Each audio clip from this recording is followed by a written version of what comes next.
ഞാൻ നിങ്ങളെ എൻ്റെ ബാക്ക് യാർഡെല്ലാം ഒന്ന് കാണിച്ചു തരാം കേട്ടോ. ഇപ്പോൾ ഇവിടെ 7:30 ആവാറായി ഈവനിങ്. ബട്ട് സ്റ്റിൽ നല്ല സണ്ണിയാണ്, നല്ല സൺഷൈനുണ്ട്, സ്പ്രിങ് ആയത്. അപ്പോൾ ഇതാണ് ഞങ്ങളുടെ സ്മോൾ ബാക്ക് യാർഡ്.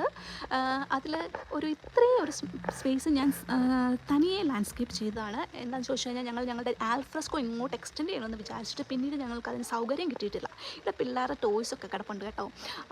എന്നിട്ട് ഈ ഒരു സ്പേസ് ഞാൻ ലാൻഡ്സ്കേപ്പ് ചെയ്തപ്പോൾ ഞാൻ ഗ്രാസ് ഒന്നും ഇടാതെ, ആർട്ടിഫിഷ്യൽ ഗ്രാസ് ആണ് ഇട്ടിരിക്കുന്നത്, ഗ്രാസ് ഒന്നും ഇടാതെ കൊടുത്തിരുന്നു. എന്താണെന്ന് ചോദിച്ചു കഴിഞ്ഞാൽ എനിക്കൊരു സിട്രസ് ഫ്രൂട്ട്സ് ഒക്കെ വെക്കണം എന്ന് വിചാരിച്ചിട്ട്. പക്ഷേ ഞാനൊരു ലെമൺ ട്രീ വെച്ചായിരുന്നു, അത് അങ്ങ് കരിഞ്ഞ് നശിച്ചു പോയി. എന്താണെന്ന് ചോദിച്ചു കഴിഞ്ഞാൽ ഇവിടെ ഭയങ്കര പെസ്റ്റിൻ്റെ ശല്യമായിരുന്നു.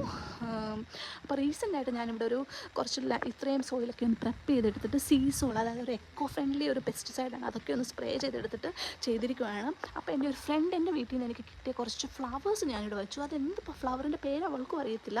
അതിന് കുറച്ച് ഫ്ലഫി ആയിട്ട് വളരുന്ന ഒരു ബഞ്ചായിട്ട് വളർന്നു കഴിഞ്ഞാൽ നല്ലൊരു റിച്ച് ലുക്ക് കിട്ടും. അത് വളർന്നു വരുവാണെങ്കിൽ നല്ലതായിരിക്കും എന്ന് വിചാരിക്കുന്നു ഇത്രയും ഒരു സ്പേസിൽ. ബാക്കി ഇത്രയും സ്പേസ് ഞാൻ ചെയ്തിട്ട് ഇപ്പോൾ ഒരു 1.5 ഇയേഴ്സായി.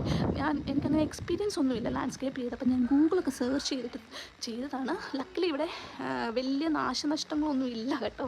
ഇടയ്ക്കൊന്നും അങ്ങനെ പുല്ലൊന്നും വളരുന്നൊന്നുമില്ല. അപ്പം അങ്ങനെ മെയിൻറ്റെയിൻ ചെയ്ത് കിടപ്പുണ്ട്. പക്ഷേ ഇത്രയും ഒരു ഭാഗം ഞങ്ങൾ ലാൻഡ്സ്കേപ്പ് ചെയ്യുന്ന ആളെ കൊണ്ട് ചെയ്യിപ്പിച്ചാണ്. അവൻ എനിക്കിവിടെ ഒരു കുഞ്ഞു കിച്ചൺ ബെഡൊക്കെ ഉണ്ടാക്കി തന്നിട്ടുണ്ട്. അവൻ ഉണ്ടാക്കി തന്ന സമയത്ത് ഇവിടെ നന്നായിട്ട് കുറേ ക്രോപ്സൊക്കെ ഞാൻ എടുത്തിട്ടുണ്ട്. ഇപ്പോൾ ഒരു 4 ഇയേഴ്സായി കഴിഞ്ഞിട്ടുണ്ടാവും. അത് കഴിഞ്ഞ് പിന്നെ ഇതങ്ങ് നശിച്ചു പോയായിരുന്നു. ഇവിടെ ഞാൻ ഈ ലാൻഡ്സ്കേപ്പ് ചെയ്ത് ഇവിടുത്തെ കുറച്ച് മണ്ണൊക്കെ എടുത്തിട്ട് ഇങ്ങോട്ടിട്ടായിരുന്നു.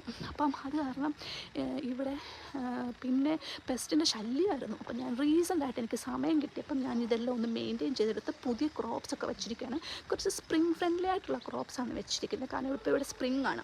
അപ്പോൾ ഇത് ടൊമാറ്റോ ആണ്, ഈ 4 ബഞ്ചസായിട്ട് വെച്ചിരിക്കുന്നത്. അപ്പോൾ ഇത് ഞങ്ങളുടെ പണ്ടത്തെ ഓൾഡ് ടൊമാറ്റോയുടെ ക്ലൈംബറായിട്ട് വെച്ചിരുന്ന സ്റ്റിക്സാണ്. അപ്പോൾ അവിടെ തന്നെ ഞാൻ വെച്ചു. അപ്പം ഇനിയിപ്പോൾ ടൊമാറ്റോ വരുവാണെങ്കിൽ നമുക്ക് വേറൊന്നും പ്രത്യേകിച്ച് ചെയ്യാനില്ല, അതിലങ്ങ് കയറ്റി വിട്ടാൽ മതി. ഇത് പിന്നെ കൂക്കുമ്പോഴാണ്.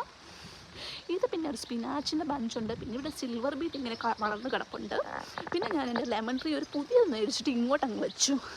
ഇത് പിന്നെ ഞങ്ങളുടെ ലാൻഡ്സ്കേപ്പ് ചെയ്ത ആൾ ചെയ്തു തന്നാണ്. ഇതൊരു ഗാർഡീനിയ ഫ്ലവറാണ്. ഇത് മാഗ്നോളിയ സ്പീഷീസിൽ വരുന്ന ടെഡി ബെയർ പ്ലാന്റ്സ് ആണ്. അതായത് മാഗ്നോളിയയിൽ കുറച്ചുകൂടി ബിഗ് ആയിട്ടുള്ള ട്രീസ് ഉണ്ട്, പക്ഷേ ഇത് കുഞ്ഞതായിട്ട് വളരുന്ന ഒരു ട്രീ ആണ്. അത് കാരണം ഈ ഒരു സ്മോൾ സ്പേസിൽ അവൻ ഞങ്ങൾക്ക് വെച്ച് തന്നതാണ്. അപ്പോൾ ഇതാണ് ഞങ്ങളുടെ ഒരു സ്മോൾ ബാക്ക് യാർഡ്. ഇവിടെ പിള്ളേർ ടോയ്സൊക്കെ ഉണ്ട്, പിള്ളേർ ഇടയ്ക്ക് വന്ന് കളിക്കുകയൊക്കെ ചെയ്യും. ഈ ഇത്രയും സ്പേസ് ഞാൻ സ്വയം ചെയ്യാനെടുത്ത തീരുമാനം എന്നാന്ന് ചോദിച്ചു കഴിഞ്ഞാൽ അത് തന്നെയായിരുന്നു. കാരണം കുട്ടികൾ ഇവിടെ വന്ന് കളിക്കുമ്പോൾ ഭയങ്കര അൺസേഫായിരുന്നു. കാരണം ഇവിടെ ബുഷിയായിട്ട് ഒരു ലാൻഡ് ബുഷസൊക്കെ കൊണ്ട് വളർന്നിരിക്കുമായിരുന്നു. അപ്പോൾ ഇവിടെ ഇൻസെക്ട്സും പെസ്റ്റും ഒക്കെ ഭയങ്കരമായിട്ടുണ്ട്. അപ്പോൾ അത് അൺസേഫ് ആയത് കാരണമാണ് ഞാനിത് ചെയ്തത്.